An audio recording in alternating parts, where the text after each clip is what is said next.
Hello, Mr. Lavrov, and welcome to RT. Thanks for joining us. Today in the studio we have journalists from RT Spanish, RT Arabic, and RT English. And if my colleagues don't mind, I'll start. 2013 has been a landmark year for Russian diplomacy. What is your personal assessment of the arrangement on Syria and Iran, and what do you think are the prospects for Geneva II talks? These are very positive agreements, and I believe they were made possible by our joint efforts. This is further proof that initiatives can only be put into action by our joint and sincere efforts that ensure a balance of interests and are in line with the international law. I wouldn't go as far as to say we've made a breakthrough this year in terms of Syria and Iran. First, the agreements to destroy the Syrian chemical arsenal and to convene the Geneva II conference, as well as the first stage agreement on further steps to resolve the Iranian nuclear issue, are the fruit of years-long efforts.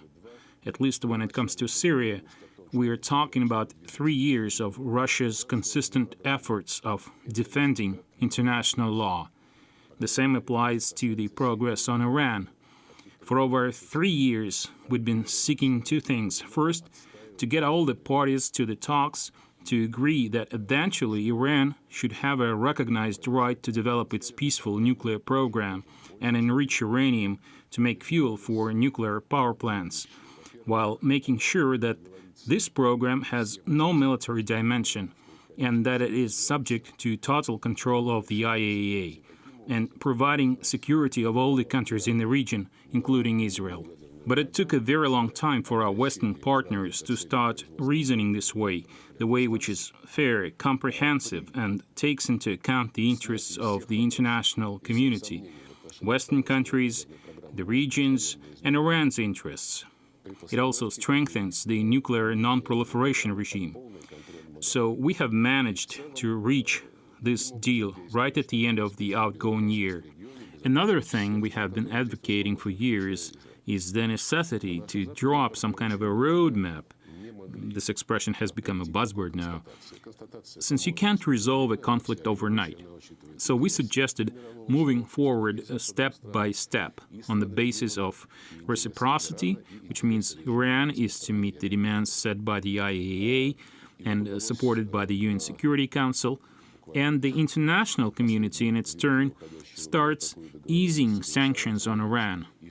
It is supposed to continue until Iran has fully complied with all the requirements, and that is the moment when all the sanctions will be lifted. For a few years, we have been advocating these two things, the so-called endgame and the procedure of the dialogue, as well as promoting a political settlement in Syria. So this breakthrough, if it was indeed a breakthrough, was the result of Russia's long-term efforts and patience. When the Arab Spring began, Russia was said to be on the wrong side of history, to have lost the Arab world and the Middle East. Unfortunately, at the time, our Western partners, and some of our partners in the region, by the way, weren't looking for solutions that would help stabilize the situation and help the nations in the region to implement their right to a better life. Instead, they opted for information warfare tactics. I'm just stating the facts. That's what was happening at the time and up until the beginning of this year. But I admit that in the end, our Western partners have come to important and wise decisions. So the breakthrough was the result of profound groundwork. And the second reservation about using the word breakthrough has to do with the future. The decisions regarding Syria and Iran are far from being fully implemented. As for destroying Syria's chemical stockpiles, everything is going according to plan, with minor deviations concerning the time frame of the interim stages, though the reasons for that are objective rather than subjective. I'm sure that the deadline for the complete destruction of Syria's chemical arsenal, June the 30th, will be met. As for Geneva II, we still have a long way to go. We don't know for sure that this conference will be successful. We can talk about this in more detail later. I'm sure you'll have more questions on this issue. And as regards the Iranian nuclear program, we've only reached an agreement concerning the first phase. We have a detailed plan, and technical experts are currently working on a timeframe which very specifically describes all the steps that Iran and the international community will take reciprocally. But then we need to proceed to the second phase, which also needs a detailed plan of mutual steps by both sides until we reach a point which we may call final. So now we are at the intermediate stage. A lot has been done, but it's still too early to celebrate. There is a lot of hard work ahead of us. So instead of celebrating, we should probably be thinking how to bring these two extremely important processes to completion. Mr. Lavrov, let's stay on Syria and countries which have had Arab Spring revolutions. Could you please elaborate on the balance between democracy and security? How difficult this problem is? What lessons can we learn from Arab Spring revolutions? What dangers is this region facing today in terms of terrorism? I think more and more countries today embrace democracy as their way of organizing society and structuring their state. Russia made this choice a long time ago. It is our clear choice and it can be revised. We are convinced that democracy is the way the world and every country should follow. But we are also convinced that it is up to each nation to choose a specific model of democratic development and democratic institutions. Every country has to make that choice, taking into account its traditions, history, and values. Yes, there are some universal criteria that have been adopted by all. I'm talking about things like the UN Charter, the Universal Declaration of Human Rights, signed by all UN member states.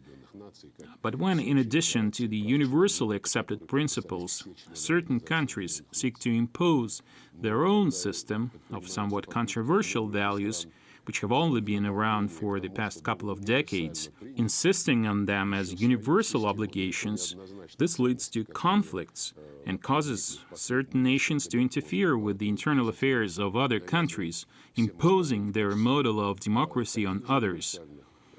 This is no longer democracy. This kind of forced democratization results in instability. This happened when Americans invaded Iraq. This happened when NATO blatantly overstepped the UN Security Council mandate and bombed Libya. And this kind of external intervention is also happening in a number of other countries in the region.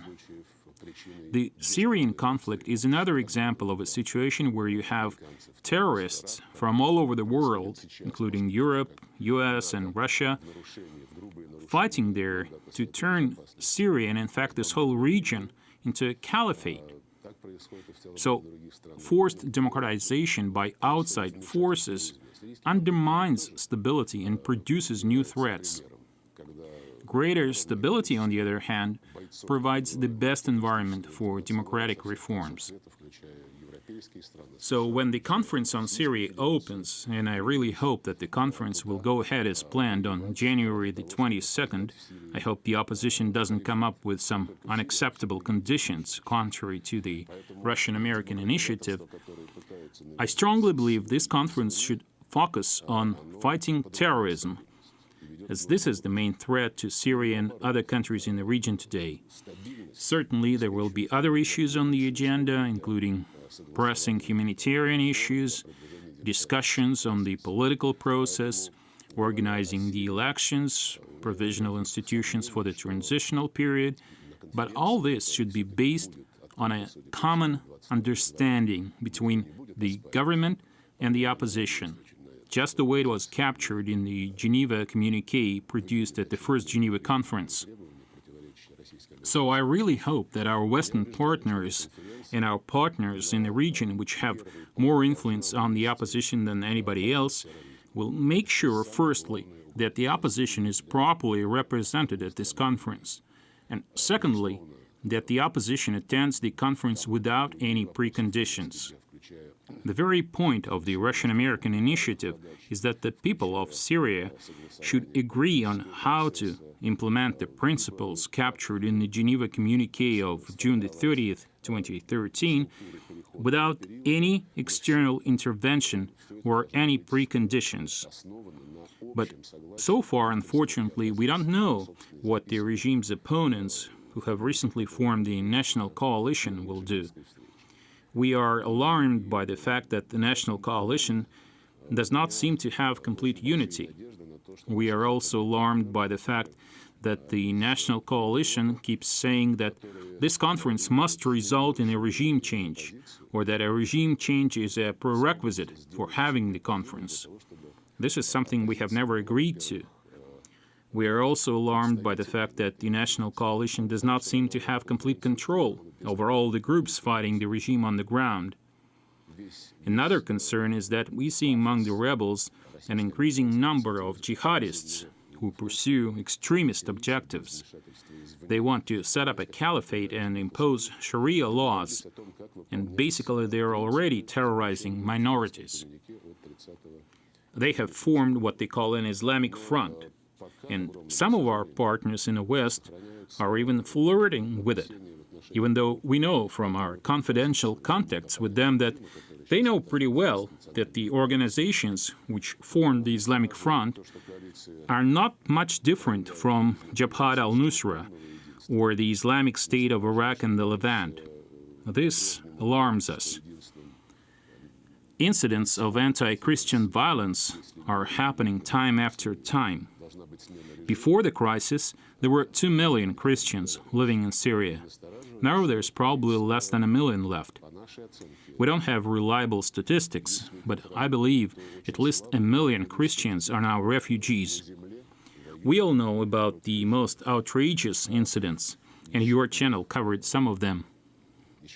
There was an incident at St. Thecla convent when nuns were taken hostage by terrorists. This incident happened near the town of Mealula, the only place in the world where people still speak Aramaic, the language of Jesus Christ. And we know from our contacts with Christian communities in Syria and throughout the region that they are very worried because Christians have been living in the Middle East for 2,000 years, and now all this can be over. So first of all, it is necessary to come to an agreement on what the future Syria should be like. Fighting terrorism is the #1 priority. As far as the political process is concerned, the government and the opposition should first of all put on paper their common vision of Syria's future, that Syria should be a sovereign, independent country whose territorial integrity is universally recognized and where the rights of all the ethnic, religious, and political groups are respected, so they all feel secure and they are all involved in the political process. Who should be in the government, on the other hand, and who should organize the elections, these matters are secondary. The biggest threat comes today from those who seek to defeat the government on the battlefield and set up a totally different state. Of course, the humanitarian situation worries us as well, and perhaps we do more than anybody else to address these problems by working together with the government and UN agencies. We are making progress, although it is a difficult job. After all, there is real war going on in a large part of the country. We help both directly by sending humanitarian cargo like medicine, food, and other things, and indirectly by making donations to various UN humanitarian agencies and the International Committee of the Red Cross. But some people are trying to take advantage of this humanitarian crisis for their own purposes, just like they did with the chemical weapons. They get extremely emotional on this issue, and like they did with the chemical weapons, they blame the government for everything, including the humanitarian crisis.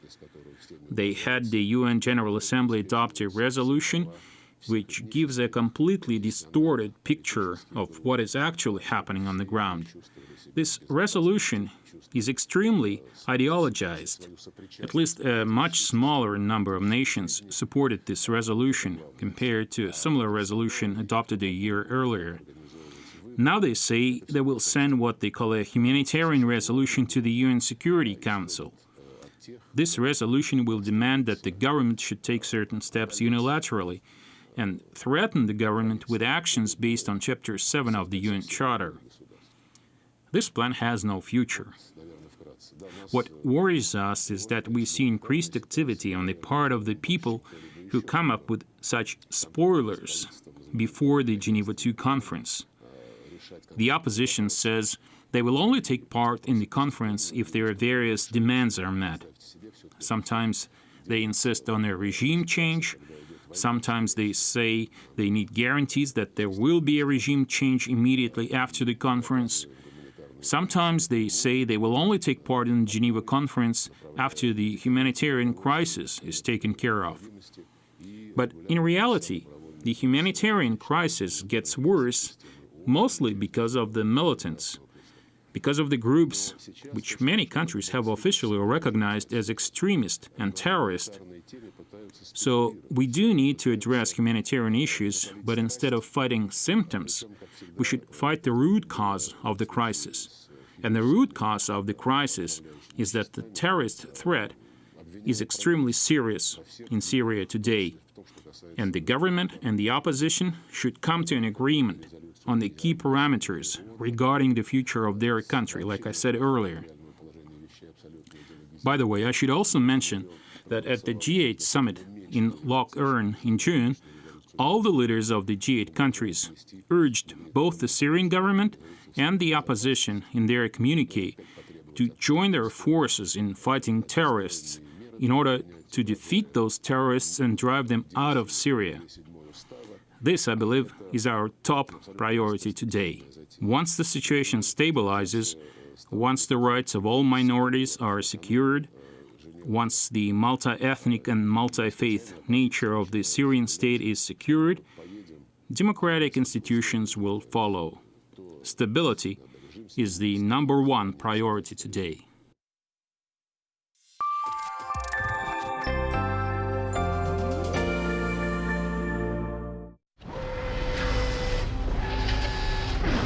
Welcome to the future. New Year isn't here yet, but there's already been plenty to celebrate this December. On this month's show, we learn how the future of femto lasers is set in stone, how to make movies with an instant messenger, and a revolutionary exoskeleton makes light work of heavy lifting. One technology update here on RT. We've got the future covered.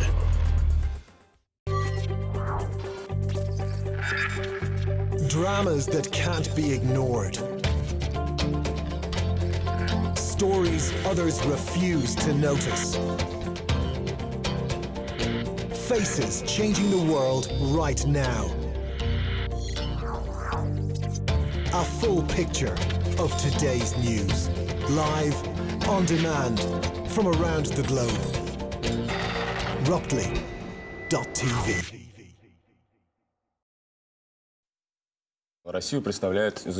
Russia is often portrayed abroad as a country that tends to act rashly, even though Russia's foreign policy is anything but rash. Would you say that Cold War clichés are still a major influence in international affairs today? I agree that attempts to portray our actions as rash and emotional have nothing to do with the reality. This may be part of the information war I mentioned earlier. If you look at what we did with Syria and Iran, for example, you will get a totally different picture. We're always pragmatic and flexible. We never corner ourselves, like some did more than 2 years ago when they said that Assad was no longer legitimate and did not represent anyone. This was a rash and emotional statement by some of the world leaders. How can you say that he doesn't represent anybody, while in reality he's backed by a significant portion of the population, if not the majority, due to a number of reasons? It's not because he's vastly adored by the people, but because a lot of people depend on him. It's not just the minorities. A lot of Sunni depend on him. Whatever you might think of it, many of them have successfully run their businesses during the rule of the Assad family, and they are convinced that in the case of a violent regime change, without any political settlement, their businesses might be taken away from them. So Assad does represent a significant portion of the population, and statements like he's not a legitimate president or you can write him off. This is a prime example of hasty and premature decisions. Syria inevitably comes to mind no matter what issues we're talking about today. Currently, the attitude of the West is different. They're becoming increasingly realistic in their approaches towards the settlement of the Syrian crisis. Whatever their official spokesmen say, number one problem is the threat of terrorism, the threat of jihadists coming to power in Syria and establishing a caliphate with an extremist order, the threat of undermining the rights of or even exterminating the Syrian minorities. Our Western partners are becoming increasingly aware that regime change is not a solution. Quite the opposite. Regime change can make it easier for the terrorists to come to power. So hopefully, our Western partners will do whatever it takes to convene the Geneva II conference.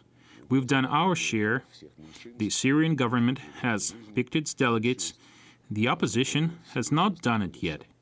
So I do hope that as the understanding of the situation in Syria and the region sinks in, our partners will work hard to complete their part of the job in the way that we have earlier agreed on. Talking of Russian foreign policy in general, we have an official concept that outlines its key principles. We pursue relations with other countries that are equal, pragmatic, and mutually beneficial.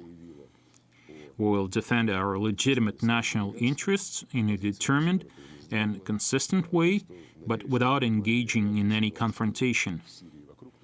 In his annual address to the Federal Assembly, Russian President Vladimir Putin clearly reaffirmed our policy.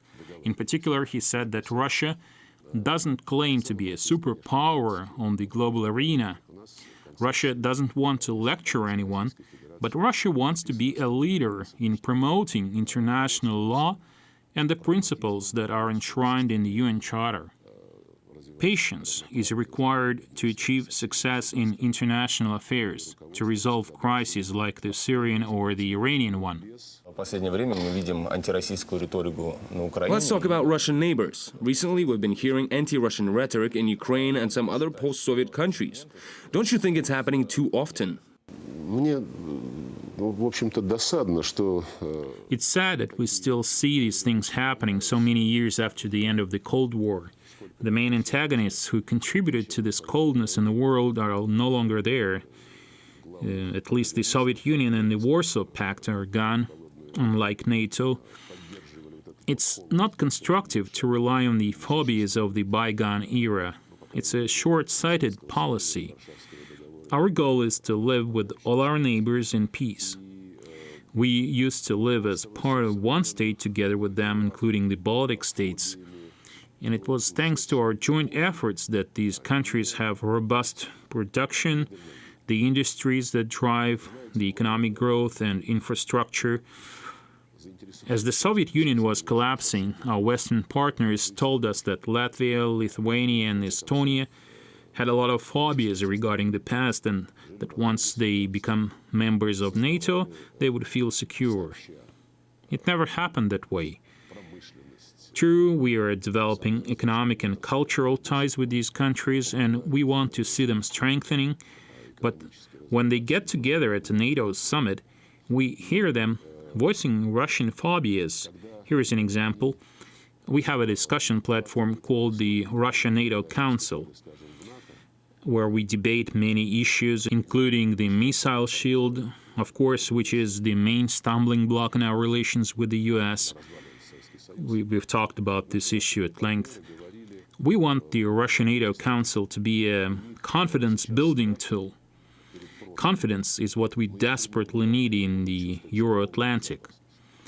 The level and volume of our economic, humanitarian, educational, and scientific ties with Europe is huge and is growing every year. And it's a striking contrast to the low level of trust in terms of politics and defense. To improve that, we've been suggesting sharing information on different aspects, advocating transparency on military exercises that are taking place near our respective borders. For example, during my visit to Poland, my counterpart has expressed satisfaction with the level of transparency we had regarding the recent drills, West 2013. Later, NATO held their Steadfast Jazz 2013 exercise in Poland and in the Baltic states. But unlike West 2013, which focused on combating terrorism, Steadfast Jazz followed the procedures outlined in Article 5 of the Washington Treaty, which is all about collective defense. In the run-up to the exercise, we asked our NATO partners who they were supposed to be defending against. It's a relevant question, since the drills were to take place next to our borders with the Baltic states and Poland. And we didn't get any coherent reply. But once the exercise was over, Poland and the Baltic states announced that the exercise had demonstrated that the alliance was capable of defending their countries from a threat from the east. Mr. Lavrov, thank you very much for this interview. Thank you.